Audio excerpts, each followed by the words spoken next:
Good evening, I'm Dan Jennings. Tonight on Dan-splaining, we look at the President's authority to declare a national emergency. I was going to go through the history of this, but the last time I did that, we wound up with a 5-part ICE report, so let's just skip ahead to 1973.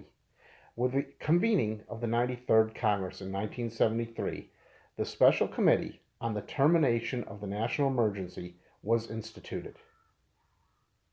After scrutinizing the United States Code and uncodified statutory emergency powers, the panel identified 470 provisions of federal law which delegated extraordinary authority to the executive in time of national emergency. Not all of them required a declaration of national emergency to be operative, but they were nevertheless extraordinary grants. The Special Committee also found that no process existed for automatically terminating outstanding national emergency proclamations. The Special Committee in July 1974 then unanimously recommended legislation establishing a procedure for the presidential declaration and congressional regulation of a national emergency. As enacted, the National Emergencies Act consisted of 5 titles. The first of these generally returned all standby statutory delegations of emergency power activated by an outstanding declaration of national emergency to a dormant state 2 years after the statute's approval.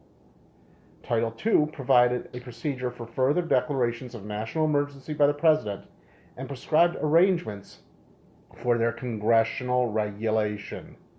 The statute established an exclusive means for declaring a national emergency.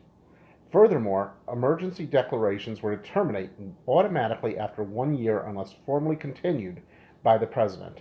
But they could also be terminated earlier by either the President or by Congress. When declaring a national emergency, the President must indicate, according to Title III, the powers and authorities being activated to respond to the emergency at hand. Certain presidential accountability and reporting requirements regarding national emergency declarations were specified in Title IV, and the repeal and continuations of various statutory provisions delegating emergency powers was accomplished in Title V. Now, between 1976 and 2007, national emergencies have been declared 43 times.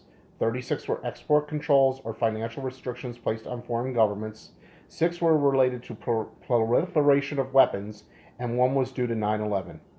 None of these were enacted months or years later than the mitigating factor which caused their invocation, nor were they invoked as a way to bypass Congress in order to fulfill a campaign promise. Congress has delegated at least 136 distinct statutory emergency powers to the President upon the declaration of an emergency.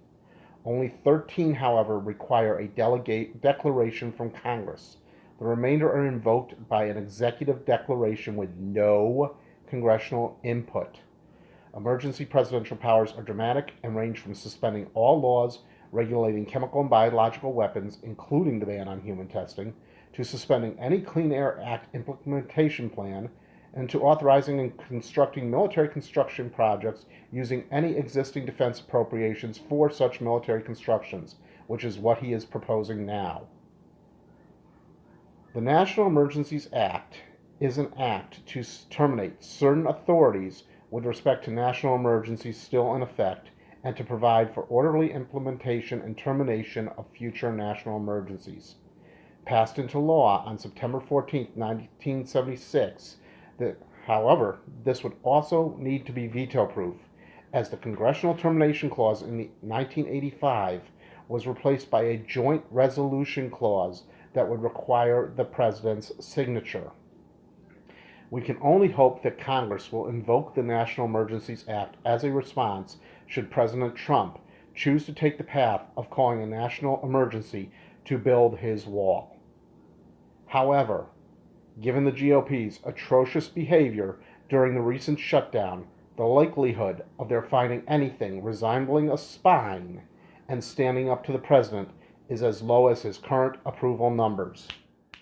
For the Blue Wave Report, this has been Dan-splaining. I'm Dan Jennings, reminding you as always. Don't just comment, subscribe.